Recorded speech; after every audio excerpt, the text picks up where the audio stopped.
Vamos dar início aos nossos estudos a respeito do Evangelho de Jesus, ao que pedimos a assistência e proteção dos vossos bondosos mensageiros e do nosso anjo da guarda, a fim de que nos esclareça a inteligência e nos dê o discernimento necessário a nós, os encarnados, e aos nossos irmãos desencarnados, que aqui vieram com a permissão do Pai, para bem compreendermos o que vamos estudar. Rogamos a Jesus, o nosso mestre guia, seja conosco e preside nossa reunião. Em teu nome, Senhor, o seu bendito Filho Jesus, a nossa Mãe Maria, de Ismael e da irmã veneranda, protetora desta casa, damos por aberto a reunião de estudos desta noite. Assim seja. Orientadores do mundo. Respondeu-lhes Jesus: És mestre em Israel e não sabes isto? João, capítulo 3, versículo 10. É muito comum nos círculos religiosos, notadamente nos arraiais espiritistas, o aparecimento de orientadores do mundo, reclamando provas da existência da alma. Tempo virá em que semelhantes inquisições serão consideradas pueris, porque, afinal, esses mentores da política, da educação, da ciência, estão perguntando, no fundo, se eles próprios existem. A resposta de Jesus a Nicodemos, embora se refira ao problema da reencarnação, enquadra-se perfeitamente ao assunto, de vez que os condutores da atualidade prosseguem indagando sobre realidades essenciais da vida. Peçamos a Deus, auxilie o homem para que não continue tentando penetrar a casa do progresso pelo pecado. O médico leviano, até que verifique a verdade espiritual, será defrontado por experiências dolorosas no campo das realizações que lhe dizem respeito. O professor, apenas teórico, precipitar-se-á muitas vezes nas ilusões.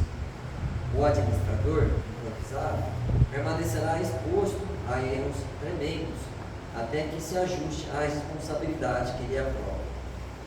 Por esse motivo, a resposta de Jesus aplica-se com acerto às interrogações dos instrutores modernos. Transformados em investigadores, dirigem-se a nós outros muitas vezes com ironia, reclamando a certeza sobre a existência do Espírito. Entretanto, eles orientam os outros e se introduzem na vida dos nossos irmãos em humanidade. Considerando essa circunstância, em se tratando de problema tão essencial para si próprios, é razoável que não perguntem, porque devem saber.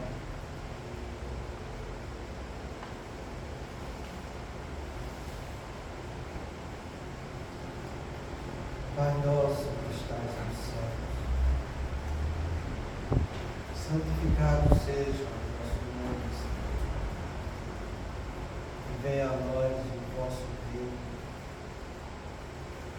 Seja feita a vossa vontade, assim na terra como nos céus. O pão nosso de cada dia nos dai hoje, Senhor. Perdoai as nossas ofensas, assim como nós perdoamos aos que nos têm ofendido. E não nos deixeis que entremos em tentações, e livrai-nos de todo o mal. Porque seu é o reino, o poder e a glória para sempre. Amém. Espíritos esclarecidos e benevolentes, bondosos mensageiros de Deus, que tendes por missão assistir aos homens e conduzi-los pelo bom caminho, sustentai-nos nas provas desta vida. Dai-me força para suportá-las sem murmurar. Afastai de mim os maus pensamentos e fazei que eu não entrar nenhum espírito que tentasse me conduzir no caminho do mal. Esclarecei-me a consciência com relação aos meus defeitos e tirai-me de sobre os olhos o véu do orgulho capaz de impedir-lhes perceber e confessá-los a mim mesmo. A ti, sobretudo, bondoso anjo da guarda, que mais particularmente velais por mim, e a todos vós, espíritos protetores que por mim vos interessais, fazei que me torne digno da vossa proteção. Conheceis as minhas necessidades, que elas sejam atendidas segundo a vontade de Deus. Que a paz que irradia do coração de Jesus e que abrange toda a terra possa ser assimilada por todos os corações aqui presentes, tanto encarnados quanto os desencarnados, para que debaixo dessa paz possamos compreender as leis que regem o mundo espiritual e ter a sabedoria de praticá-las em nossa vida. Em nome do nosso Mestre amado Jesus, da irmã veneranda e equipe espiritual que nos assiste, bem como dos nossos anjos da guarda, solicitamos que a água aqui exposta seja frutificada em nosso benefício. Que assim seja. Damos graças a Deus.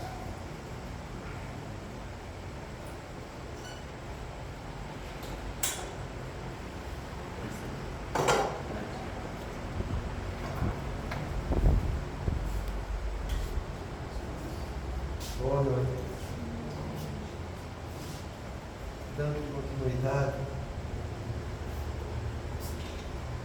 o Espírito Superior faz o seguinte comentário. Neste período pode-se perceber os estereótipos da obsessão que facilmente se revelam pelas atitudes inusitadas, pelo comportamento ambivalente, equilíbrio e distonia, depressão e excitação, alienando a criatura. Eu vou fazer uma retrospectiva da coisa para vocês lembrarem como é, senão você fica meio perdido, sabe? Então a gente viu que aqui no meio da terra tem espíritos bons, tem espíritos imperfeitos, e que os imperfeitos vêm nos influenciar do mesmo modo que os bons também. Os bons, o nome já diz, eles só fazem o que é bom. Os maus não. Eles podem fazer o que é bom, mas também fazem o que é bom. Não é o mal que faz só o mal. No livro dos médicos, Kardec explica isso. Os espíritos bons só fazem o bem. Eles não fazem o mal. E Kardec anuncia, olha, se em uma mensagem tiver 99% de coisas boas e 1% negativo, é de um espírito imperfeito. Qualquer ideia que mostra o lado negativo, traduz aquele espírito imperfeito. Isso é bom a gente saber, porque os nossos espíritos simpáticos, eles estão aí nesse meio. Eles são tão bons e tão ruins quanto nós, então são tão imperfeitos quanto nós somos. Então. E eles vêm nos trazer pensamentos para que a gente se comprometa no caminho da imperfeição. E quando você percebe isso, você tem a capacidade de fazer o discernimento. Se aquilo é bom ou se aquilo não é bom. Kardec, no livro dos Espíritos, pergunta, mas como é que a gente vai saber se o pensamento é nosso ou se é do Espírito? Qual que importância tem isso? Você escolhe o que é bom, fica com o que é bom, o que é ruim você vai educar. Não interessa se é do você ou do outro. Porque se chegou até você é porque você tem uma parte daquilo em você. Então não projeta a tua responsabilidade no outro, porque o mal está em ti. Então, diante desses pensamentos negativos, a gente percebe. O problema começa a acontecer quando a gente assimila, aceita. É aquela história que a gente sempre fala para vocês. Se eu for te dar um presente e você não aceitar, o presente fica contigo. O problema é quando eu aceito o presente. O problema é quando eu assimilo a ideia negativa. Porque quando eu assimilo, eu faço uma corrente fluídica entre a minha mente e a mente daquele que me sugeriu. E a partir desse caminho que se estabelece fluidicamente, vai transitar, além daqueles pensamentos, outros pensamentos mais. E como aquele espírito imperfeito, que é te comprometer, ele começa a interferir em outras áreas, além daquela que você aceitou. É isso que a gente chama de intercâmbio mental. Então tem a percepção, em assimilação e começa a ter um intercâmbio, essa troca de ideias em que aquelas ideias negativas daqueles que querem nos influenciar vão começar a tomar conta da nossa casa mental. E a partir daí você vai ter o que ele chama de reflexo da interferência. Então, o reflexo da interferência daqueles pensamentos negativos em sua casa mental. Então você tem percepção, tem assimilação, tem o intercâmbio mental e tem o reflexo da interferência. É você absorver aqueles pensamentos negativos, porque é como a gente sempre falou para vocês, entende? A ideia é um dos componentes do pensamento. Cada ideia, que é o conteúdo cognitivo que a expressa, ela reflete uma tomada de posição, que a gente chama de julgamento. E reflete a emoção que deu origem àquela ideia e àquela tomada de posição. Então, é aí que está a delicadeza da coisa, entende? Porque todo pensamento vem embutido essas três coisas.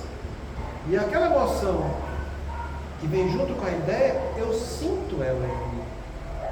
Esse sentir a ideia é você sentir a emoção que deu origem àquela ideia. E à medida que o intercâmbio está acontecendo e eu estou recebendo ideias negativas, vem também emoções negativas que eu vou sentindo, vou me envolvendo com aquilo. Mas o problema é que eu aceito o pensamento, tenho intercâmbio, entende? Eu começo a perceber aquelas emoções e aquilo ali começa a gerar um campo fluídico em mim. E nesse reflexo da interferência, por eu estar recebendo coisas negativas, eu vou começar a sentir coisas negativas. E no sentir essas coisas negativas, eu começo a ter desconfianças. Porque o Espírito imperfeito, se tem uma coisa que ele quer, é se apoderar de você. E para que ele se apodere de você, ele começa a eliminar os outros que têm interferência em você. Então ele gera pensamentos de desconfiança com aqueles que antes você confiava e que você tinha um bom relacionamento. Então você começa a ver coisas, entende, que você não via antes, mas que aquilo ali também não tinha peso importante no relacionamento, porque ninguém é perfeito. Nós estamos aqui para ajudar um ao outro, e se eu vou ajudar o outro é porque o outro tem alguma imperfeição, algum problema que precisa de amparo, de colaboração, do mesmo modo que eu preciso. Então eu não vou cobrar a perfeição do outro, nem o outro deve cobrar a perfeição de mim. E aí na interferência negativa, na desconfiança, ele começa a querer perfeição. Olha, ele podia ser assim, mas ele não é assim desse jeito, entende? E vem aquelas ideias negativas em você, e você começa a desconfiar. Porque você começa a querer perfeição daquele que não tem perfeição. Então, isso começa a te gerar um afastamento. Então, a desconfiança serve para isso. E em cima da desconfiança, vem as inseguranças. E nas inseguranças, a gente já estudou aqui, viu que onde predomina os transtornos de ansiedade, onde começa com o medo. E o medo doença. Aquele medo em que você tem um temor desproporcionado, embora coerente, e um fato lógico, mas que começa a gerar em você limitação. Você começa a se sentir inseguro naquilo que você já tem segurança para fazer. Então, se você é professor, você começa a ver que tem alunos que são meio danadinhos e você começa a ter medo de perder o controle diante deles. Então, esse ter medo que a pessoa começa a perceber é onde está a insegurança. Ele tem medo na profissão, ele tem medo no relacionamento, ele tem medo no convívio com os outros, entende? E vai desconfiando, e o medo vai tomando conta das coisas. E a coisa começa a se avolumar, sabe? Mas isso é um processo em que ele ainda está no plano exclusivamente ainda mental, sabe? E ele começa a ter essas inseguranças todas e começa a ter também o que a gente chama de pequenas doenças flutuantes, entende? Que pela absorção dos fluidos negativos, e pela proximidade daquele espírito imperfeito que também tem doenças, e às vezes doenças muito graves, entende? Ele absorve o fluido daquela entidade, e isso gera uma repercussão nos seus centros de força, e ele começa a ter instabilidade em órgãos que são mais vulneráveis, entende? Ele pode ter quadros respiratórios de repetição, ou quadros gástricos de repetição, ou ter cefaleias mais frequentes, cefaleia crônica diária para correr para isso, tem dores articulares que antes não tinha, então ele começa a ter desconfortos físicos, que não são desconfortos lá tão graves, mas que vai pesando junto com as desconfianças, com os medos, entende? Ele começa a ter essas doenças e ter medo dele também. Tá? E diante disso tudo, ele começa a ter insucessos antes daquilo que ele tinha sucesso. Então, esses processos que vão se avolumando, entende? Isso vai tendo um crescente cada vez mais significativo, porque ele absorve, entenda, e é como Kardec fala no capítulo 14 da Gênese dos Fluidos, sabe? A ideia quando chega, eu não só percebo ela mentalmente, eu retrato ela no meu campo fluídico. Os espíritos veem, porque isso começa a impregnar o local onde eu estou. E por isso que eu trouxe para vocês aquela página que está na Revista Espírita de Kardec, chamada Atmosfera Espiritual. Uma das páginas belíssimas que fala não só da obsessão individual, mas também da obsessão coletiva, aquela enunciada de Kardec. Então você vai impregnando os ambientes da sua casa, os cômodos onde você vive, dessas ideias que você sente e que fica no que a gente chama da psicosfera ambiental sua. Então aqueles locais que você mais frequenta é onde você vai depositando mais esses fluidos, sabe? Porque aquilo ali faz parte da sua natureza. Entende? E você, quando está naquele local, você absorve novamente aquilo que você colocou para fora, e você também está absorvendo da entidade cada vez mais fluido negativo, e que você vai exalando também. E então fica um feedback positivo, sabe? De fluidos negativos que vão se associando, se intensificando, o processo vai ganhando espaço cada vez mais, e você vai se sentindo cada vez mais comprometido, sabe? Então, a partir daí, se você tem um temperamento mais extrovertido, você vai desenvolver transtorno de ansiedade e de estresse. Se você tem um temperamento mais introvertido, você vai entrar no caminho da depressão. Entende? E a gente viu que a maioria das vezes, entende? Hoje em dia isso é muito comum.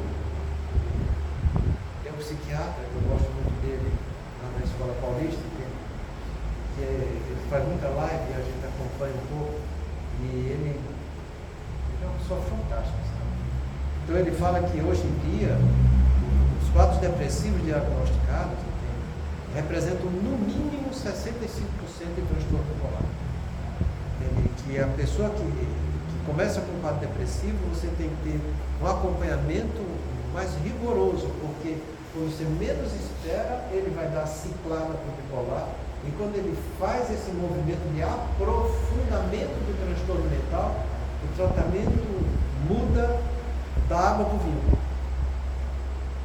Medicamentos que a gente usa como transtorno depressivo, eles não funcionam em transtorno bipolar, e às vezes tem um efeito deletério de causar mais irritabilidade e gerar mais complicação na vida da pessoa. Então, a gente tem que ter em mente isso, tem que fazer de tudo para não deixar os transtornos depressivos começar a cronificar. Para você ter uma ideia de cronificação, para todo transtorno depressivo que passa mais de um ano de tratamento, esse já está cronificando, e aí a tendência a ser transtorno bipolar é uma coisa extremamente comum, entende? Que provavelmente irá acontecer. E isso é muito grave, porque diagnóstico de transtorno bipolar é remédio o resto da encarnação. Diagnóstico de transtorno bipolar é você saber que na fase avançada ele vai ter demência. Demência não só pelo transtorno bipolar, mas hoje em dia já está documentado que eles induzem também a demência do tipo Alzheimer. Então, é um diagnóstico que tem um peso enorme para o paciente e para a família. Entende? E E a gente está vendo que isso começa, não é do acaso, existe um encadeamento lógico e coerente do mundo espiritual na eclosão dessas doenças. Então, de acordo com o seu temperamento, você vai ter essa polarização do lado mais da irritação e da ansiedade. E eu já falei para vocês, estatística hoje em dia de transtorno de ansiedade no mundo é 40% da população do mundo. Estou falando do mundo, hein? 8 bilhões e tarará, então 40% vai ter transtorno de ansiedade. Pelo menos 30%, hoje em dia está chegando a 33%, é dos quadros depressivos, transtorno de humor. Então, a coisa vai tendo esse reflexo da interferência, e se você já era uma pessoa com tendência depressiva, então você vai ficar cada vez mais desconfiado de tudo e de todos. Que as pessoas só querem te fazer o que é ruim, só querem te machucar, só querem te causar tristeza, que não vale a pena você viver, não vale a pena você sentir prazer pela vida, não vale a pena você fazer o que você fazia antes, não vale a pena você trabalhar para ajudar em casa, não vale a pena você tomar banho, não vale a pena você comer, não vale a pena se relacionar. Então, gera essas desconfianças todas, gera essas inseguranças, gera esses medos que se intensificam, entende? Aí as doenças do corpo físico tendem a aumentar, porque é um dado científico. Todo quadro depressivo diminui a imunidade. E imunidade diminuída são doenças orgânicas que estão campeando e ganhando espaço em você. Todo transtorno depressivo, a gente sabe que tem uma mortalidade maior. Todo transtorno depressivo, você sabe que está antecipando a sua vida aqui na Terra. Seu tempo de vida é menor em relação às pessoas que não têm transtorno depressivo.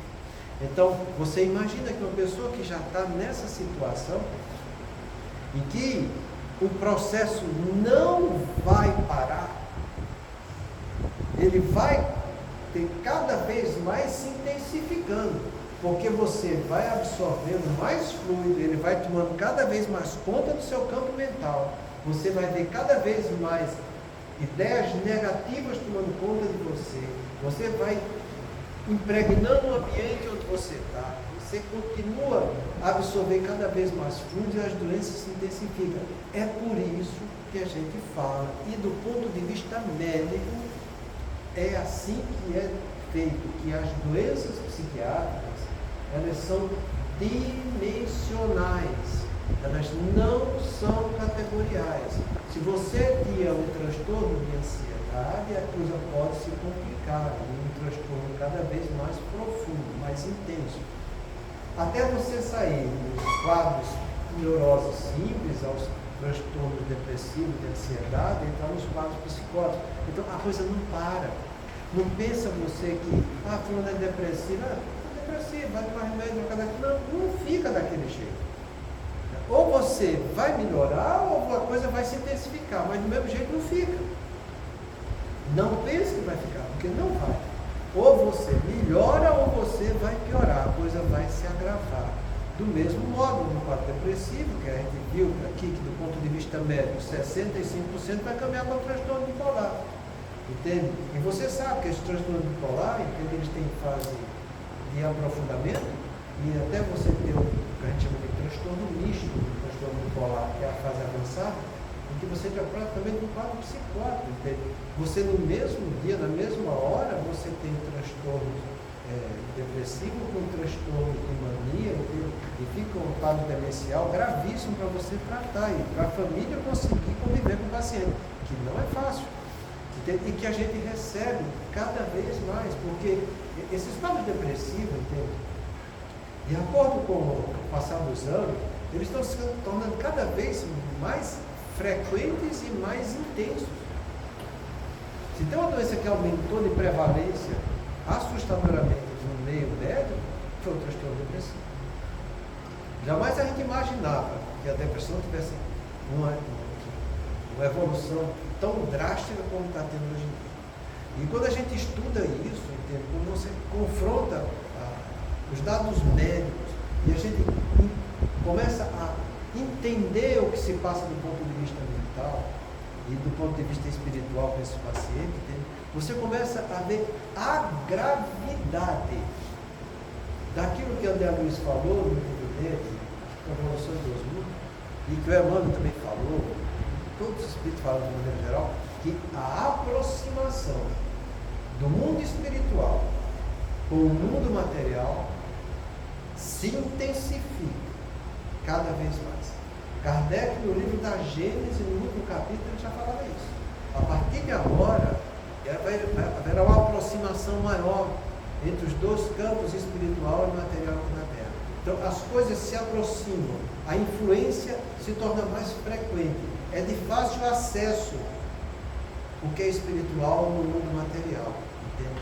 Então, essa aproximação, essa influência, essa interferência em uma humanidade que ainda vive e prevalece do quadro da materialidade, faz com que a espiritualidade inferior encontre todo o espaço mental que estava à disposição dela para que ela penetre cada vez em nós. Então, é por isso que essa evolução assustadora dos quadros depressivos fugiu da expectativa, porque, do ponto de vista médico humano, a gente ainda não consegue enxergar essa influência espiritual. Mas você que é espírita, que já leu as obras básicas, você que é espírita, que já se aprofundou um pouco na doutrina, você percebe isso e você sente isso, essa aproximação dessa influência que acontece entre nós. Então, se você está do lado da introversão, chega à depressão. Se você está do lado da extroversão, você começa a mostrar irritabilidade, você começa a ficar mais intolerante, você não tem a palavra santa que eu gosto tanto de falar, chamada de paciência. Você já não tem mais aquela coragem para enfrentar as dificuldades, porque a sua insegurança que prevalece no quadro de transtorno depressivo gera uma desestruturação da sua fé. Porque se fé é o sentimento de segurança íntima, do bom proceder que eu sei que devo fazer, o inseguro não consegue fazer. Porque como é que o inseguro vai ter convicção? Jamais. Então, o ansioso e o irritado são pessoas que têm a sua fé humana desestruturada. E a pessoa que tem a fé humana desestruturada, você acha que ela vai fazer bem feito o quê? Nada. Nada. Então, o que é que sucede com isso? Sucede isso que ele fala aqui agora. Neste período, outro quadro da introversão ou da extroversão, pode-se perceber estereótipos da obsessão. Estereótipos é isso aqui, ó, comportamento motor e verbal repetido e automático, desligado da realidade. Ele começa a externar aquelas desconfianças todas que tinha. Ele começa a externar as suas inseguranças. Ele começa a não acreditar naquilo que ele vai fazer. Ele começa a duvidar dele mesmo. E isso vai gerando cada vez mais complicação. E aí que está a beleza da coisa. E um problema moral, mental, de uma ideia. Agora, você tem um problema comportamental e físico. É por isso que Kardec fala, a doutrina espírita consegue explicar como os nossos problemas mentais se transformam em doenças físicas. Porque a partir daí você só vai ter comprometimento tanto no comportamento quanto no seu corpo físico, sabe? Então o comportamento das pessoas muda. E a gente vê isso o tempo todo. Quando eu falo para vocês que eu trato mais de obsessão no meu consultório que na casa espírita, acredite, é pura verdade. Porque o que chega de paciente com esses estereótipos, essas mudanças de comportamento, é uma coisa assustadora. Sabe? Tem uma doença que é muito comum, que é a doença de Parkinson. A doença de Parkinson, por exemplo, mais de 40% deles tem transtorno depressivo. E é algo que desestrutura muito a família. Sabe? Porque é uma doença que surge, geralmente, na fase dos 40 e 60 anos. As doenças acima de 65 anos são mais Parkinson ateroscleróticos, que tem uma evolução mais branda. Mas a doença de Parkinson em si, ela surge numa fase produtiva do ser, em que a família está bem estruturada, em que vem justamente esses quadros depressivos que não se iluda, é de influência espiritual. E não se iluda, porque saiu trabalho do mundo atuais, mostrando que a taxa de tentativa de suicídio do Parkinson ultrapassa a 2/3 da taxa normal hoje em dia, né? Do que acontece no mundo. Então, são quadros graves, e você vê a desestruturação, muitas vezes da mulher desesperada, ele não acredita mais em mim, ele não deixa eu ajudar nos remédios, ele desconfia de tudo dentro de casa, ele está irritado, ele não para mais quieto, a doença limita ele, aí depois ele começa a se recusar a fazer os tratamentos, a fazer as caminhadas. É uma evolução, e você vê aquilo caminhando, sabe? E você sabe que tem influência espiritual, e você tenta alertar, você tenta levar informação, você tenta fazer tratamento, e tem uns casos que são de difícil tratamento. Sabe? E é uma doença que é muito comum, e acho que é difícil a família que não tem uma paciente com Parkinson. Do mesmo modo, são os transtornos de ansiedade. Se você for ver, a prevalência dele ocorre também mais na fase adulta da pessoa. Tem esses transtornos de ansiedade que geram limite. Pessoas com quadro de medo sem controle, pessoas com quadro fóbico, como a gente estudou aqui, tem pessoas com ansiedade generalizada, com crises de pânico, que também acontece na idade adulta. Hoje eu atendi um paciente de 82 anos que chegou com crise de pânico há 2 meses. E depois a gente vai analisando, vai conversando, tudo começou, porque imagina, o filho dela, em maio, abusou da sobrinha. E foi falar para a mãe. A mãe desestruturou, entrou no quadro depressivo, está no quadro depressivo com pânico aí. Então, são coisas que fazem parte da vida da pessoa, sabe? Quando a gente fala que a gente não sabe onde vai estar a parte mais delicada das nossas próprias expiações. Quando você vê uma mulher de 60, 82 anos, no final da vida, passando por uma situação dessa, que ela jamais imaginou que iria acontecer, e, com certeza, os outros problemas da vida ela superou todos. Esse agora, a gente fica se perguntando, será que ela vai ter resistência para superar? Será que a família vai conseguir dar um pouco de harmonia para essa criatura? Então você não sabe onde vai estar a parte mais crucial do seu envolvimento aqui. Então, aquilo que o André Luiz fala para a gente no livro Ação e Reação, a respeito dos reflexos circunstanciais da vida, é algo que tem que estar muito, muito aceso na mente de todo espírita. Porque ele mostra que, se você se comprometeu aos 40 anos, diante da lei de Deus, vai ser na próxima encarnação, também aos 40 anos, que você vai passar por aquela experiência para superar, fazendo positivo aquilo que você fez de negativo. Então eu não sei se o que eu fiz, que foi mais comprometedor, foi por 40, 50, 60, 70, 80, não sei. Quem sabe? A gente não sabe. E é importante que a gente realmente não saiba. Para que você fique sempre preparado, se alimentando de Deus, de Jesus, e se fortalecendo diante das dificuldades da vida. Porque é como o São Luís fala para Kardec. Tá? Ele tem uma pergunta no Evangelho que é muito interessante. Kardec pergunta se uma pessoa que está irremediavelmente condenada a falecer, se não seria caridade você abreviar alguns instantes do sofrimento dela. E São Luís não desse tamanho. Não, jamais. Porque até no último suspiro da vida, a pessoa pode ganhar aquela encarnação com os pensamentos que ele vai estar assumindo diante do sofrimento. Então a gente não sabe se principal expiação, vai ser nesse momento.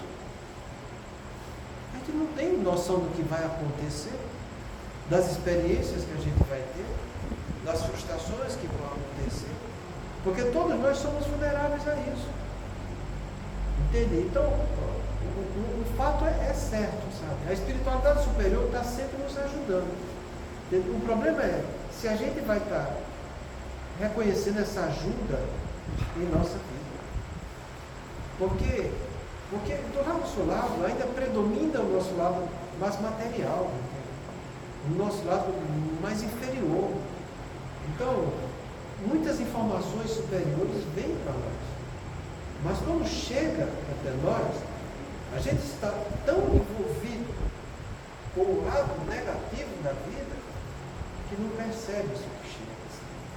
Então, as pessoas que estão já esboçando esse estereótipo que ele fala aqui, de seus comportamentos, quando ele fala aqui, atitudes inusitadas, pelo comportamento ambivalente, ora de um jeito, ora do outro, ora excitado, ora inimigo, e a gente começa a entender aquilo que o Emmanuel fala de obsessão do tipo mais ou menos, que é um reflexo disso.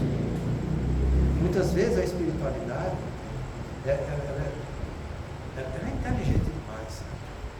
Ela sabe que você, enquanto está adulto, enquanto você tem energia, você consegue superar as dificuldades. Mas chega numa fase da vida em que a sua energia vital já não está tão atuante como a debilitação do teu corpo. Então, muitas vezes eles empurram esse quadro obsessivo nesse nível que está aqui. Ora você fazendo certo, ora fazendo errado, ora você se relacionando com os outros, ora você ficando mais recluso, ora você mais irritado, ora você mais paciente, ora você mais ansioso, ora você mais sereno. Eles mantêm você nesse quadro de instabilidade até você perder fluido vital e ele vê que a sua capacidade de reação é pouca. Porque a partir desse momento que a sua capacidade de reação é pouca, você não entra nem no quadro de fascinação. Você sai dessa obsessão mais ou menos direto para a subjugação. E uma vez subjugado a ele, não pense que você vai perceber a espiritualidade boa ao seu lado quando você desencarnar, porque você não vai perceber. E não percebe. No livro Libertação de André Luiz, é um livro muito bonito, e lá, quando André Luiz está acompanhando a trabalhadora na casa em que a obsceniada foi tratada, e quando ela se desdobra do corpo e ela se sente envolvida pela espiritualidade inferior, o protetor está do lado dela, André Luiz está do lado dela, e ela não consegue chegar. André Luiz acompanha ela com o protetor do lado dele. Ele vê as entidades do plano espiritual inferior que também não percebem ele, iludindo, levando a ideias negativas. E André nos perguntou: vamos nos tornar visíveis para poder ajudar? Eu falei: não. Ela escolheu aprender desse jeito. Devemos respeitar as escolhas dos outros. Eles respeitam nossas escolhas, para que a gente aprenda com aquilo que você resolveu fazer. Você podia muito bem, no início, ao perceber a ideia, ter dado um basta, dizer: não é isso que é certo. O que é certo são os deveres que eu tenho que fazer, e não isso que está me satisfazendo o meu ego, minha personalidade. Então, quando você percebe algo que é negativo, analisa com mais critério e pergunta qual é o dever que você tem diante daquilo. Porque é a prática de deveres que vai nos deixar sempre com o intercâmbio mental com a espiritualidade boa e amiga. É a escolha sua. Deus te deu inteligência para isso. Se tem uma coisa que que depende só de você é a sua conduta. Eu não mando na conduta dos outros, nem os outros vão mandar na minha conduta. Sou eu, a escolha é minha. Eu convivo com os outros, mas a conduta é minha. Os outros podem estar sugerindo. A gente sempre falou isso para vocês. Relacionamento entre adultos, marido, mulher, amigos, relacionamento horizontal. O que prevalece é sugestão. Vai ter orientação quando outros pedem essa colaboração, coisa que são poucos. Normalmente vive de sugestão em sugestão. Então, o que acontece com esses nossos irmãos? Eles se tornam tão impregnados por esses fluxos negativos que, por mais que venha, que é positivo, não conseguem ter acesso, porque eles estão bloqueados. E isso é documentado cientificamente. Eu já trouxe para vocês ressonância funcional de um paciente depressivo, em que a região pré-frontal dele não acende, por mais que você dê estímulo para que ele pense e reflita, não chega até lá. Não chega. Fica num campo totalmente intuitivo do hábito e do instinto, ele reverberando diante daqueles pensamentos. Então, se nós que estamos aqui, agindo no teu cérebro aqui agora, levando pensamento bom, registrando isso numa máquina, e não está penetrando, você acha que com o seu anjo da guarda vai ser diferente? A gente já falou com vocês. Tem 3 maneiras da espiritualidade interferir em nós. Pensamento intuitivo, do sono e através de terceiros. Isso que a gente faz através de terceiros, mobilizando a pessoa a ter um pensamento coerente, e você não consegue, é a fase mais objetiva do mundo para o encarnado, que é de encarnado para encarnado. Agora você imagina do ponto de vista subjetivo, que é um pensamento do anjo da guarda, como que ele vai penetrar? Ou algo através do sono, como vai penetrar em você? Não vai. A gente já falou várias vezes aqui, a única forma do nosso anjo da guarda entrar em contato conosco, eficiente e prevalente em nossa vida, é através do pensamento intuitivo. É como Santo Agostinho fala no Livro dos Espíritos. Nosso anjo da guarda muitas vezes pode estar em outro planeta e ser nosso anjo da guarda, porque o pensamento dele chega até nós. Entenda que é desse jeito que funciona. É pelo pensamento. Os outros, que são os espíritos familiares, esses têm um contato mais íntimo conosco. Mas o anjo da guarda não. Esses espíritos familiares, eles vivem sob a orientação do anjo da guarda. Então é assim que a coisa funciona. Então pessoas que estão nessa situação aqui, eles já estão ficando enclausurados pelo obsessor. E ele comanda o campo mental da pessoa. Ele não deixa outro pensamento tomar conta, porque ele se apodera da casa dele. Aí você vai dizer, puxa, mas essa situação é grave mesmo. É, não estou dizendo que não é. Mas Kardec também tem uma pergunta, no Livro dos Espíritos, e que ele diz o seguinte: pode a pessoa por si só se libertar de um quadro obsessivo? E a resposta é um redondo sim. Sim. Desde que tenha vontade. E aí que está a beleza da situação. Esse atributo da vontade, em que o Espírito, ele ainda é senhor de si.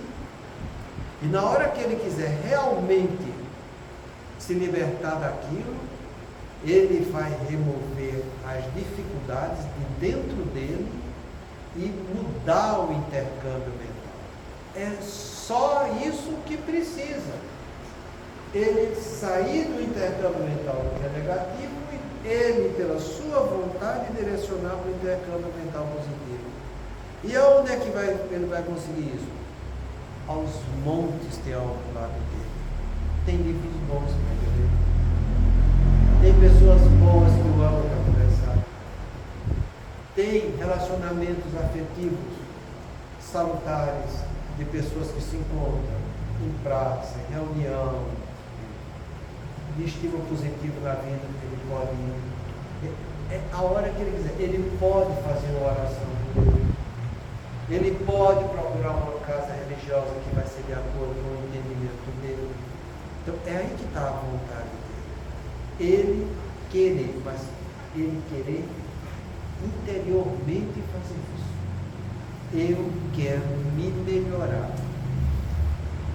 Não é ele querer que a cura venha de cima para baixo, ou que os outros vão levar essa cura para ele, ou que ele vai tomar um remédio milagroso. Não, não é isso. É ele olhar para dentro dele, conhecer que ele está precisando de ajuda, e ele tomar a iniciativa de ir em busca da ajuda. É só isso que a espiritualidade superior quer. Que ele dê esse passo inicial. Me entenda, mas eu estou falando com sinceridade. É um movimento de prece íntima que ele vai fazer. E quando a gente fala movimento de prece íntima, vocês lembram daquelas 3 coisas que são importantes para que uma prece seja rotulada como prece: fé, fervor e sinceridade. Fé, ele tem que sair da insegurança. Ele tem que saber que ele tem condição de fazer isso.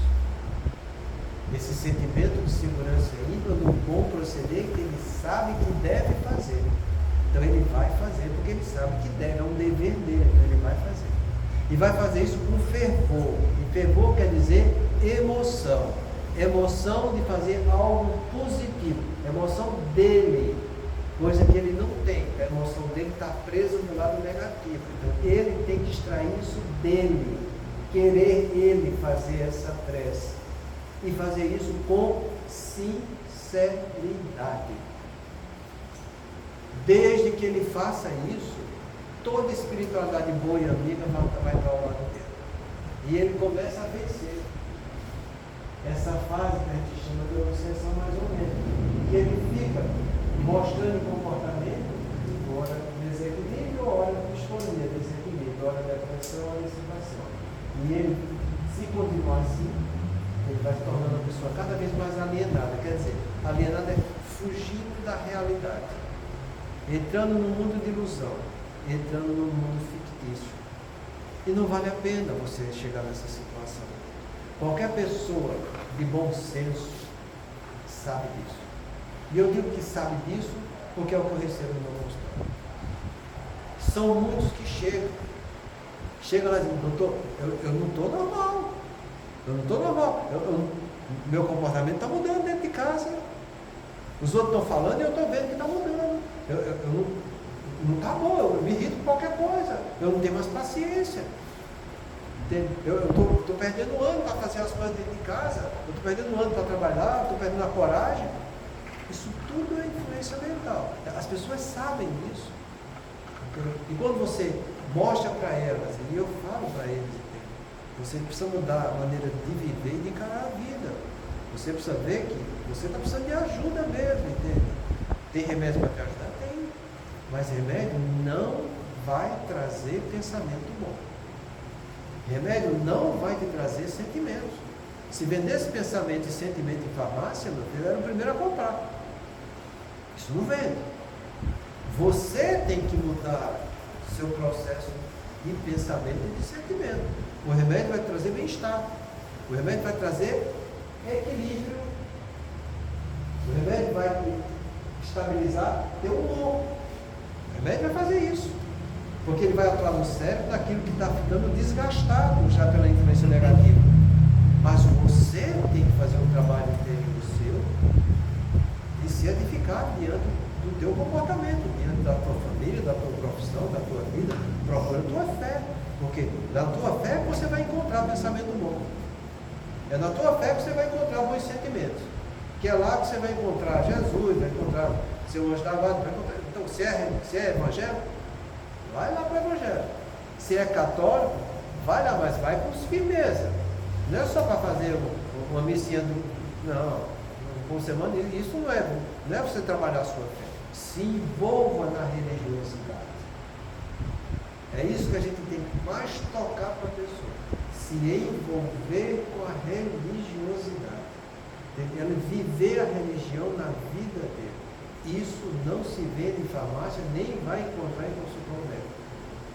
Mas isso é de tão importante, uma importância tão grande, que mais de 80% das faculdades dos Estados Unidos trabalham essa religiosidade. Trabalha a espiritualidade nas doenças de uma maneira geral. É por isso que a Sociedade de Cardiologia hoje em dia pede para que os cardiologistas se envolvam na espiritualidade do paciente. Para que, fazendo assim, já está documentado isso. As doenças cardíacas, que é uma das doenças que mais matam hoje em dia, né?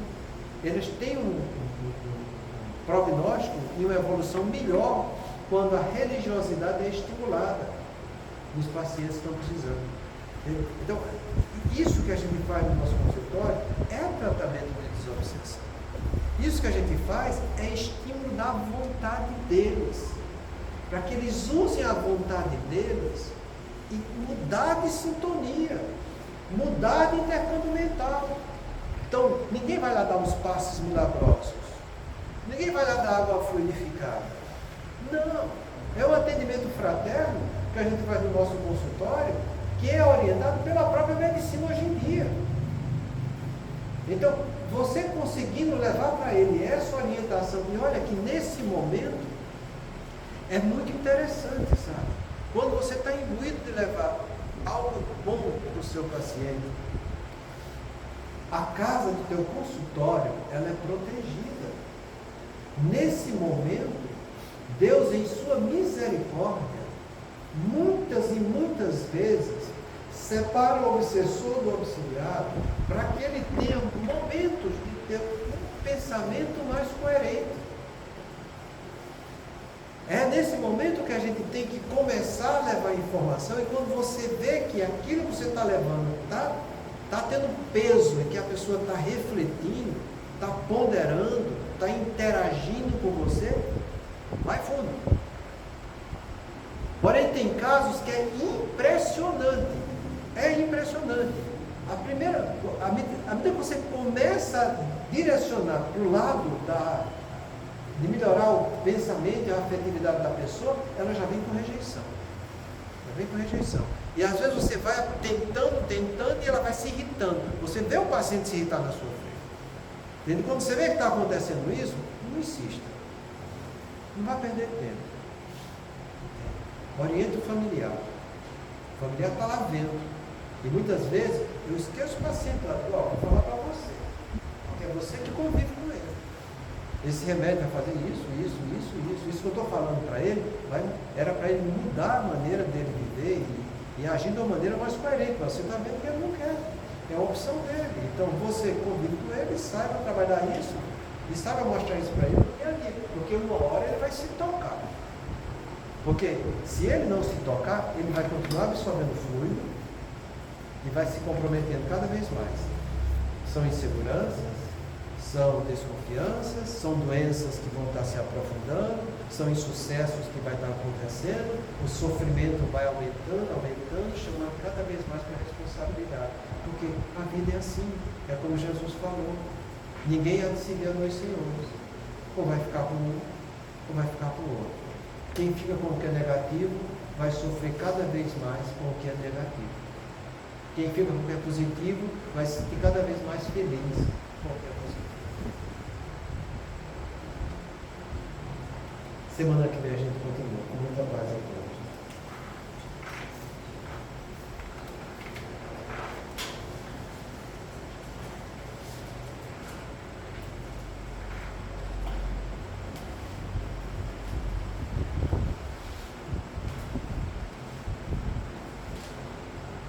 Façamos nossa prece.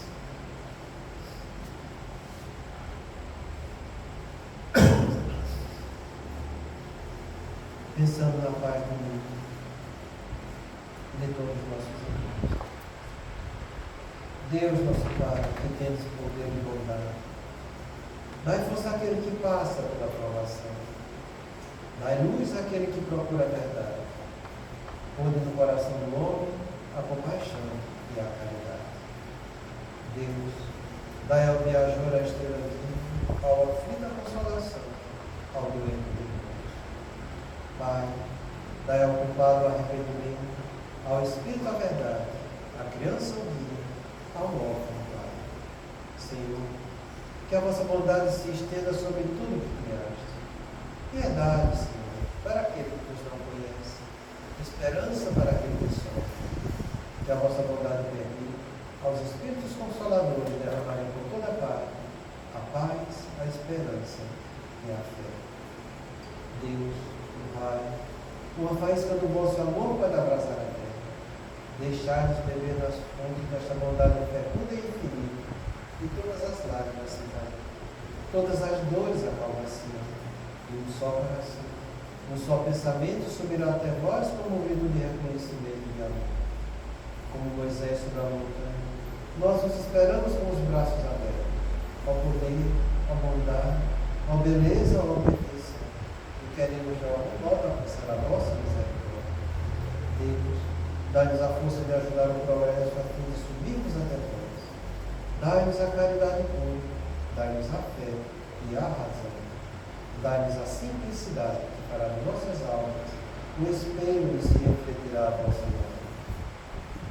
O teu plano para, se agora encontras o teu ombro, não ouvides que a doação de hoje será a luz ou a treva do teu amanhã. Pai de bondade, Mestre Jesus, amigos espirituais, mais uma vez nós queremos agradecer a oportunidade de estudo dessa noite.